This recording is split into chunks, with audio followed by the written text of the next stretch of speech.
Assalamualaikum warahmatullahi wabarakatuh. Selamat pagi anak-anak semuanya. Bagaimana kabar kalian pagi ini? Ibu harapkan kalian semua dalam keadaan sehat walafiat dan tetap semangat untuk belajar meskipun belajar dari rumah. Perkenalkan, nama ibu adalah Nur Indah Sari. Nama panggilan ibu adalah Ibu Indah. Ibu yang akan mengajar kalian mata pelajaran IPA untuk kelas 8 semester 1 ini. Selamat datang di pembelajaran jarak jauh mata pelajaran IPA kelas 8 semester 1 tahun pelajaran 2020-2021 di SMP Negeri 5 Alala. Nah, anak-anak, sebagaimana kita ketahui bahwa saat ini kita sedang mengalami pandemi COVID-19.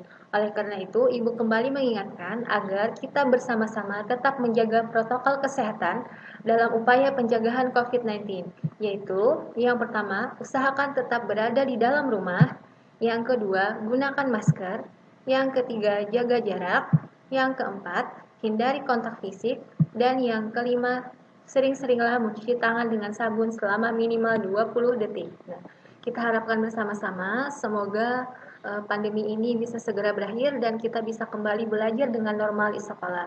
Amin ya rabbal alamin. Baik anak-anak, sekian dulu pembukaan dari Ibu. Tunggu video pembelajaran berikutnya. Wassalamualaikum warahmatullahi wabarakatuh. Assalamualaikum warahmatullahi wabarakatuh. Baik anak-anak, kita masuki saja langsung materi pelajaran kita hari ini. Dimulai dari bab yang pertama, yaitu tentang gerak pada benda dan makhluk hidup di lingkungan sekitar. Nah, jadi untuk bab ini ada beberapa hal yang akan kita bahas, antara lain konsep gerak, kemudian sistem gerak pada manusia, sistem gerak pada hewan, dan yang terakhir sistem gerak pada tumbuhan. Nah, tapi untuk pertemuan hari ini kita akan membahas yang pertama saja, yaitu tentang konsep gerak. Nah, Ibu rasa kalian pasti sudah sering mendengar yang namanya gerak, bahkan kita sendiri sering melakukan gerakan, baik gerakan dengan tangan, kaki, mata, mulut, dan sebagainya. Nah, kita patut bersyukur kepada Tuhan Yang Maha Kuasa karena kita diberikan kesehatan, kekuatan untuk tetap melakukan gerakan. Tapi untuk materi hari ini yang akan kita bahas adalah gerak pada benda. Nah, apa yang dimaksud dengan gerak pada benda? Yaitu benda dikatakan bergerak apabila kedudukannya berubah terhadap titik acuan. Jadi suatu benda itu bisa disebut bergerak bila kedudukannya atau posisinya berubah terhadap titik acuan atau titik awal. Nah, dalam pembahasan gerak ini ada dua istilah yang penting, yaitu ada jarak dan perpindahan. Nah, yang dimaksud dengan jarak adalah panjang lintasan yang ditempuh, sedangkan perpindahan adalah jumlah lintasan yang ditempuh dengan memperhitungkan posisi awal dan akhir benda. Nah, jadi, mari kita lihat perbedaannya ya antara jarak dan perpindahan. Nah, perhatikan gambar berikut. Nah, misalnya rumah kalian di sini ya, sedangkan ini sekolah kalian. Nah, ketika kalian mau pergi ke sekolah, otomatis kalian akan melewati lintasan atau jalan dari sini ya, dari depan rumah, kemudian di persimpangan akan belok dan sampai ke sekolah. Nah, sepanjang jalan atau lintasan yang kamu lewati dari rumah atau sampai ke sekolah itu disebut sebagai jarak. Jadi panjang lintasan seluruhnya yang kamu tempuh. Nah, sedangkan perpindahan hanya memperhatikan posisi awal kamu, yaitu dari rumah, dan posisi akhirnya di sekolah. Nah, jadi dari rumah ke sekolah ya, kalau ditarik garis seperti ini. Jadi perpindahannya berupa garis miring seperti ini ya, seperti ini. Nah, jadi kalau jarak tadi panjang lintasan yang ditempuh seperti ini. Nah, kalau perpindahannya dari awal ya, dari rumah ke sekolah. Nah, kalau misalnya kalian pulang ke rumah, nah awalnya tadi kan dari rumah ke sekolah. Nah, kemudian kalau kembali lagi dari sekolah ke rumah, nah berarti sekarang perpindahan kalian adalah bernilai 0 karena kalian kembali ke posisi awal. Jadi jarak tadi menghitung semua panjang lintasan yang ditempuh, sedangkan perpindahan hanya memperhatikan titik awal dan titik akhir. Baik, kita Lanjutkan lagi. Nah, sebenarnya gerak itu terjadi tergantung jenis lintasannya ya. Ada gerak lurus, ada gerak melingkar, ada gerak parabola. Nah, tapi yang akan kita bahas hari ini adalah hanya tentang gerak lurus, yaitu gerak pada lintasan yang lurus. Nah, gerak lurus itu sendiri terbagi lagi menjadi dua, yaitu gerak lurus beraturan dan gerak lurus berubah beraturan. Baik, yang pertama kita masuki yaitu tentang gerak lurus beraturan. Gerak lurus beraturan atau GLB terjadi apabila kecepatan gerak suatu benda adalah konstan. Kecepatan di sini kecepatannya tetap ya, tidak berubah atau konstan. Kemudian, nah ini adalah rumusnya atau persamaannya yang berhubungan dengan gerak lurus beraturan tadi.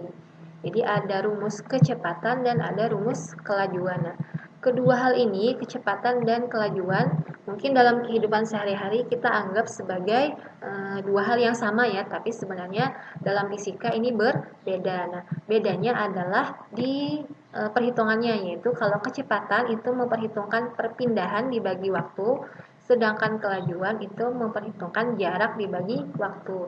Nah, jadi kalau kelajuan itu jaraknya yang dihitung per satuan waktu, sedangkan kecepatan itu adalah perpindahannya dibagi dalam satuan waktu. Nah, kalau dirumuskan, kecepatan itu menjadi V sama dengan D per T, sedangkan kelajuan V sama dengan S per T.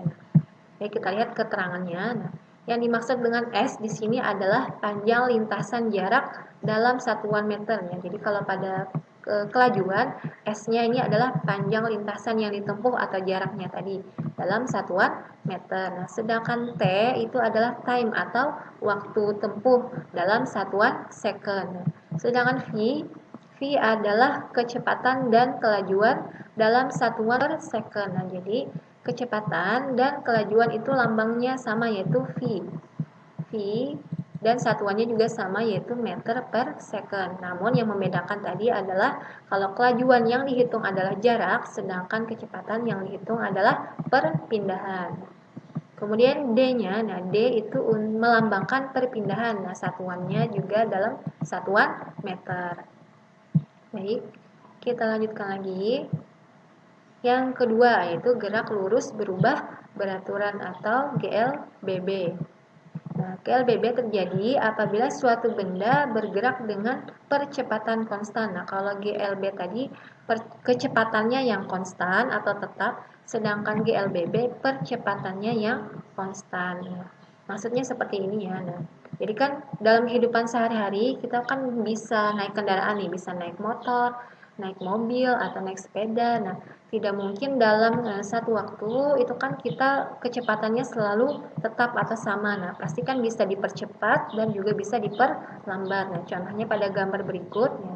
Ada sebuah mobil, ini ketika lampu hijau menyala, mobilnya akan mengalami percepatan atau dipercepatnya dari awalnya diam, kemudian semakin cepat kecepatannya. Nah, sedangkan ketika mendekati lampu merah, nah otomatis mobil akan melakukan pengereman sehingga keadaannya yang awalnya cepat kemudian akan melambat sampai akhirnya berhenti di lampu merah. Nah, jadi pada gerak lurus berubah beraturan ada istilah dipercepat dan diperlambat. Nah, kita lihat rumusnya. Baik, nah rumus percepatan yaitu pertambahan kecepatan sama dibagi waktu tempuh. Nah, atau digambarkan sebagai berikut.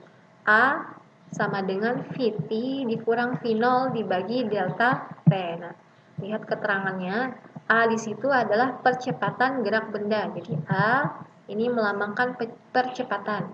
Sedangkan V0 itu adalah kecepatan awal dalam satuan meter per second.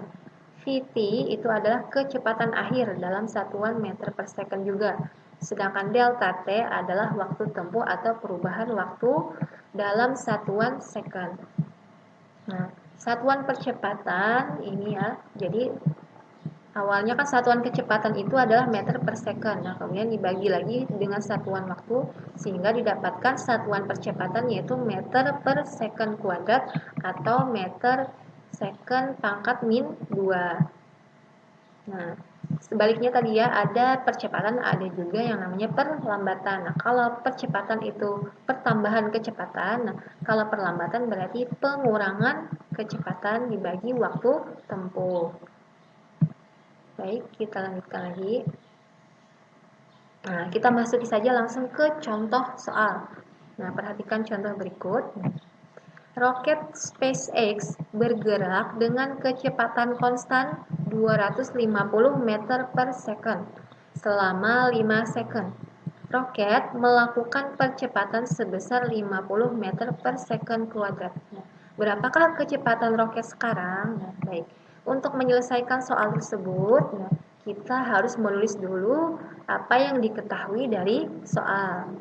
Nah, yang pertama, kita lihat di sini ya. Dari soal kita lihat bahwa roket tersebut bergerak dengan kecepatan konstan. Kecepatan berarti lambangnya adalah V, ya kan? V-nya yaitu sebesar 250 meter per second. Nah, ini kan V0 berarti kecepatan awal. Kecepatan awalnya dari roket tersebut adalah 250 meter per second. Kemudian selama 5 second, nah ini menunjukkan waktu tempuhnya ya. Berarti delta T-nya yaitu 5 second. Roket melakukan percepatan sebesar 50 meter per second. Nah, percepatan berarti A, yaitu 50 meter per second kuadrat. Kemudian yang ditanyakan yaitu berapakah kecepatan roket sekarang? Nah, berarti yang ditanyakan adalah VT atau kecepatan dalam waktu tertentu. Nah, baik, kita langsung jawab. Nah, langkahnya yang pertama kalian tuliskan dulu rumusnya. Rumus umumnya dari percepatan tadi yaitu A sama dengan VT dikurang V0 dibagi delta T. Nah, langsung kita masukkan yang sudah diketahui tadi. VT-nya berarti adalah masih dicari ya. VT masih dicari. Kemudian V0-nya sudah diketahui, delta T-nya ada 5 dan A-nya atau percepatannya juga sudah ada. Kita masukkan seperti ini. VT tetap ditulis VT karena masih belum diketahui atau yang akan kita cari. Nah, kita tuliskan seperti ini, 50 meter per second kuadrat sama dengan VT dikurang 250 meter per second dibagi 5 second. Maka langkah selanjutnya adalah kalian kalikan antara percepatan dengan waktunya. Jadi 50 dikali 5 hasilnya adalah 250 meter per second. Pokoknya tetap tuliskan ini ya, VT sama dengan 250 meter per second. Baru yang kita cari adalah VT-nya. Dengan cara yaitu kita pindah ruas nih. Yang tanda yang 250 ini kita pindah ruas, maka tandanya akan berubah yaitu 250 yang awalnya negatif menjadi positif. Jadi 250 ditambah 250 meter per second, maka hasilnya adalah 500 meter per second. Jadi kecepatan roket SpaceX sekarang adalah 500 meter per second. Baik, kita lanjutkan lagi ya. Nah, kita masuki yang kedua yaitu tentang gaya dan hukum Newton. Nah, apa sih yang dimaksud dengan gaya? Gaya itu disebut sebagai tarikan atau dorongan. Jadi bisa berupa tarikan atau dorongan. Kemudian gaya itu bisa mempengaruhi benda. Nah, antara lain yang bisa dipengaruhi oleh gaya adalah yaitu gaya dapat mengubah bentuk, arah, dan kecepatan benda. Nah, contohnya seperti ini. Nah, misalnya kalian main plastisin ya atau benda yang sifatnya lunak. Nah, ketika kalian pegang atau kalian pukul-pukul, nah, maka bentuk dari plastisin atau misalnya benda yang lunak tadi akan berubah. Nah, sedangkan arahnya juga bisa berubah. Nah, contohnya misalnya kalian menendang bola. Nah, awalnya kan bola ditendang oleh teman kalian ke arah gawang kalian misalnya. Nah, terus kalian balik menendangnya lagi sehingga arah bola tadi berubah. Nah, itu berarti gaya bisa juga merubah arah benda. Dan begitu juga gaya bisa juga mengubah kecepatan benda. Nah, jadi bendanya bisa dipercepat atau diperlambat apabila dikenai oleh suatu gaya. Nah, kita lanjutkan lagi untuk satuan gaya. Nah, gaya itu dilambangkan dengan huruf F ya atau force. dalam satuan N atau Newton. Jadi satuan gaya adalah Newton. Nah, kemudian ada istilahnya yang disebut sebagai resultan gaya. Nah, apa itu? Nah, resultan gaya adalah perpaduan dua gaya atau lebih. Jadi gaya itu bukan cuma bisa satu ya, tapi bisa dua atau lebih. Nah, seperti ini contohnya. Nah, pada benda bisa terjadi perpaduan beberapa gaya seperti ini. Jadi misalnya ada gaya yang pertama, nih misalnya menarik ke arah kanan seperti ini. Ada F1 berarti gaya pertama, kemudian ada lagi gaya kedua atau F2, dan gaya ketiga atau F3. Nah, maka resultannya atau jumlah gayanya adalah F1 ditambah F2 ditambah F3. Nah, karena pada benda tersebut terjadi 3 buah gaya, maka kalau gayanya satu arah, maka tinggal ditambahkan saja semuanya. Nah, berbeda dengan yang B ini. Kalau yang B ini gayanya berbeda arah. Nah, jadi ada F1 ke kanan, sedangkan ada F1 ke kiri, sedangkan F2-nya ke sebelah kanan. Nah, karena arahnya berbeda, maka resultan gayanya harus dikurang, yaitu F1 yang lebih besar ya, yang lebih besar jumlahnya dikurang dengan F2. Nah, karena arahnya tadi berlawanan. Itu cara untuk menghitung resultan gaya. Kita lanjutkan lagi. Nah, kita masuk ke jenis-jenis gaya. Baik, kita lanjutkan ke jenis gaya. Nah, gaya terbagi menjadi dua jenis, yaitu gaya sentuh dan gaya tak sentuh. Nah, kalau gaya sentuh adalah gaya yang membutuhkan kontak langsung atau sentuhan langsung dengan bendanya. Sedangkan gaya tak sentuh berarti gaya yang tidak memerlukan sentuhan langsung atau kontak langsung dengan bendanya. Nah, contoh gaya sentuh adalah ini gaya otot, kemudian gaya gesek, ada juga gaya pegas, dan gaya mesin. Nah, sedangkan gaya tak sentuh contohnya gaya gravitasi, gaya magnet, gaya listrik, dan gaya berat. Kita lanjutkan. Nah, ini contohnya. Nah, gambar yang pertama nih, gambar anak kecil yang lagi serius banget nih mukanya. Dia sedang menarik pegas ya, berarti dia menarik menggunakan tangan, berarti yang bekerja adalah gaya otot. Kemudian gambar yang kedua nih ada seorang remaja sedang mendorong meja. Nah, berarti dia sedang melakukan gaya dorong ya.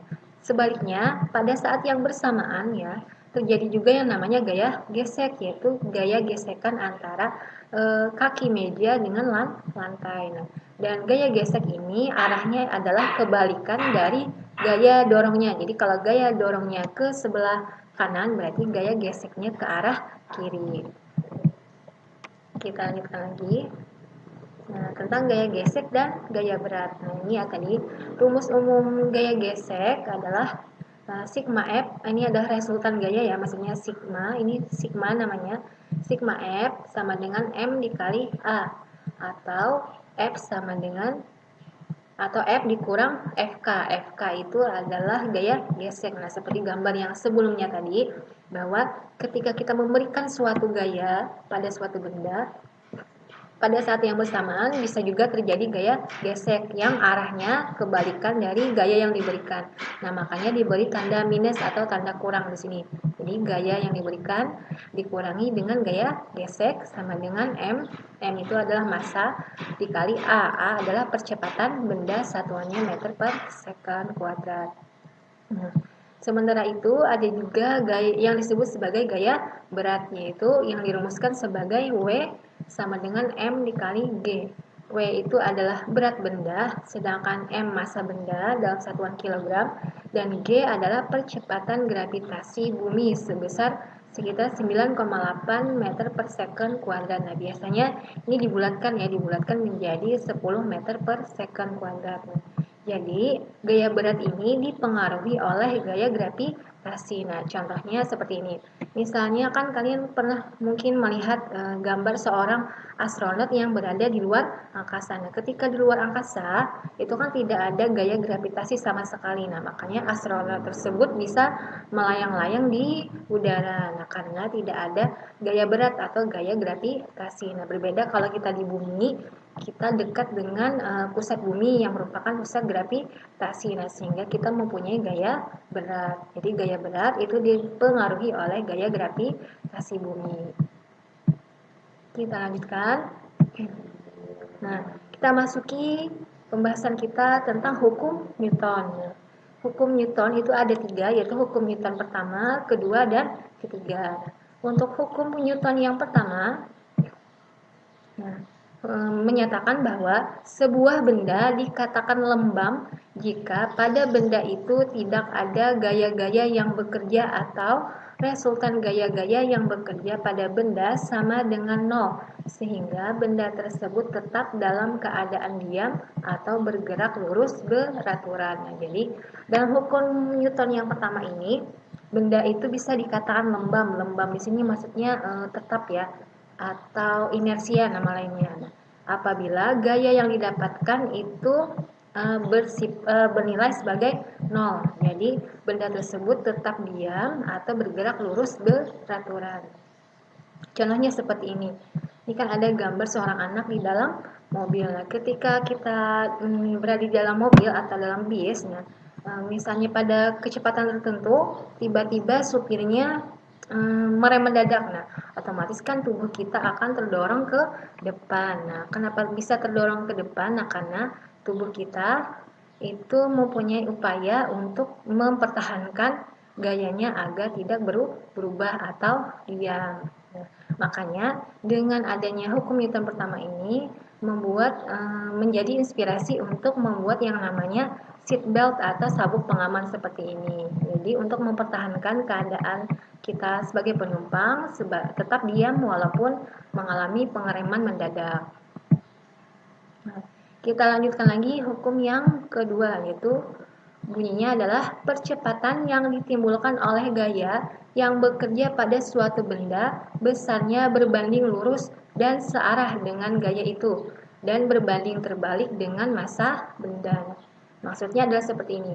Kalau dituliskan dalam rumus, yang dimaksud dengan percepatan ini kan A. Nah, A itu berbanding lurus ya, berbanding lurus dengan gayanya.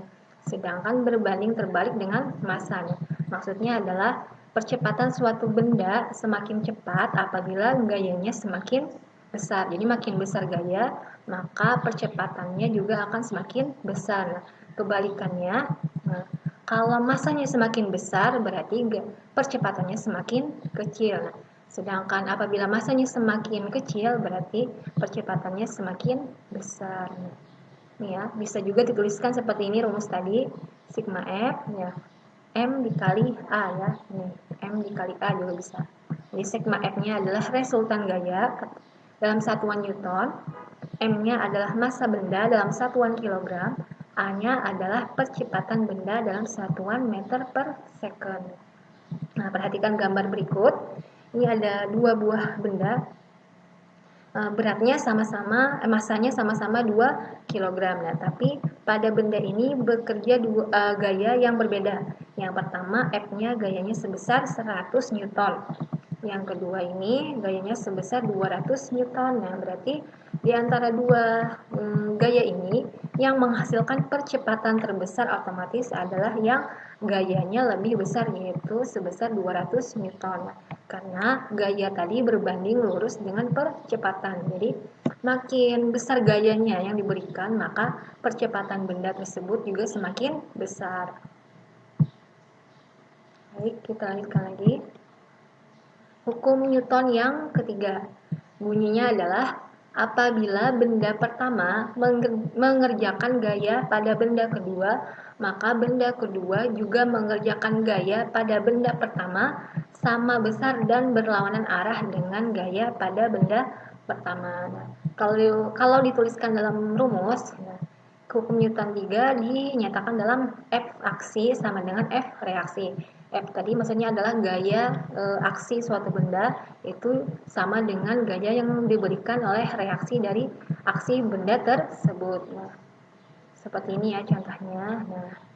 Nah, kalian kan pasti sering melihat burung ya. Burung itu bisa terbang di udara karena dia mengepakkan sayapnya. Nah, saat burung mengepakkan sayapnya, sebenarnya burung tersebut sedang melakukan aksi, ya kan, dia dengan mendorong sayapnya ke bawah. Nah, jadi gaya dorong sayap terjadi ke arah bawah. Nah, pada saat yang sama burung itu kan terbang di udara. Nah, udara itu mempunyai massa yang lebih besar daripada burung, tapi karena burung tadi memberikan gaya aksi ke bawah, nah maka udara sebaliknya akan memberikan gaya angkat ke atas. Nah, sehingga burung tetap terbang di udara. Nah, coba kalian bayangkan apabila burung tidak mengepakkan sayapnya atau menggerakkan sayapnya ke bawah, nah otomatis burung tersebut akan jatuh karena tidak ada gaya angkat ke atas. Jadi burung bisa terbang karena melakukan gerakan aksi, yaitu mengepakkan sayapnya, kemudian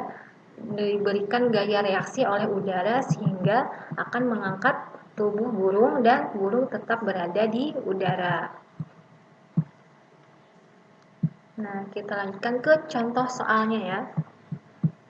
Nah, perhatikan contoh berikut. Nah, Hasan, Mardi, dan Dayat bekerja sama menggerakkan gerobak seperti gambar berikut. Nah, jadi ada 3 orang anak sedang memberikan gaya pada gerobak. Nah, jadi 3 orang ini masing-masing punya gaya. F yang pertama atau F1 gayanya adalah sebesar 150 Newton, F2-nya 100 Newton, sedangkan F3-nya adalah 150 Newton. Diketahui massa gerobak beserta isinya sebesar 250 kg. Jadi massa gerobaknya dan isi-isi dalamnya 250 kg.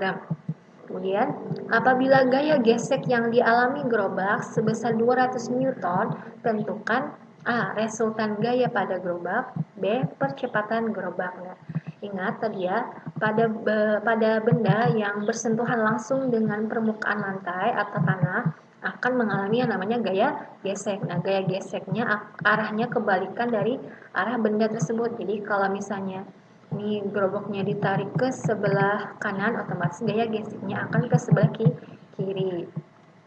Nah, baik, kita lihat penyelesaian soalnya. Nah, yang pertama tentu kita tulis dulu yang diketahui dari soal ya tadi. Nah, jadi F1-nya sudah diketahui, F1, F2, F3-nya kita masukkan. Nah, kemudian FK. Nah, FK tadi adalah gaya gesek. Nih, gaya geseknya ya, 200 Newton. Dan M-nya tadi adalah massa gerobak beserta isinya, yaitu 250 kg. Nah, kemudian percepatannya juga diketahui sebesar 50 meter per second. Yang ditanyakan adalah berapa resultan gayanya dan berapa percepatannya.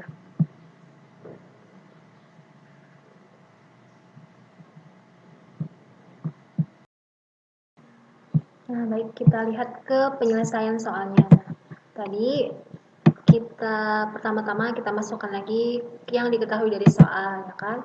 Ada F1, F2, F3 sudah diketahui dari soal, kemudian ada FK itu gaya geseknya tadi 200 Newton, dan ada M atau massa gerobak dan isinya yaitu 250 kg.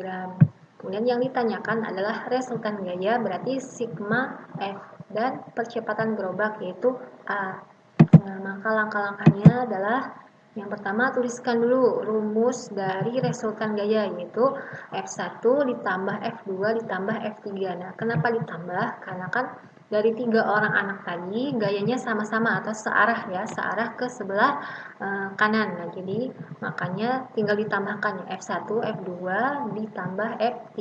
Nah, sedangkan terjadi gaya gesek juga antara ban dengan tanahnya. Nah, yang arahnya kebalikan dari gaya yang diberikan, maka akan diberi tanda kurang atau minus seperti ini. Jadi dikurang dengan gaya gesek. Nah, kita tinggal masukkan angkanya, yaitu 150 ditambah 100 ditambah 150 dikurang 200. Nah, hasilnya adalah 400 dikurang 200 Newton, yaitu didapatkan resultan gayanya adalah 200 Newton. Nah, lanjut yang B, yaitu kita cari percepatannya. Nah, pakai rumus mencari percepatan tadi yang berhubungan dengan gaya dan massa, yaitu A sama dengan sigma F dibagi M atau massa. Nah, sigma F-nya sudah diketahui tadi, yaitu 200 Newton. Nah, kemudian masanya kan juga diketahui tadi 250 kg. Nah, maka tinggal dibagi 200 dibagi 250 dapat hasilnya adalah 0,8 meter per second kuadrat.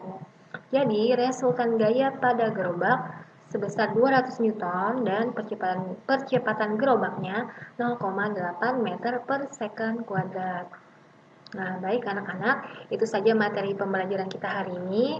Mohon maaf apabila ada kekurangan. Nah, di sini dulu. Wassalamualaikum warahmatullahi wabarakatuh.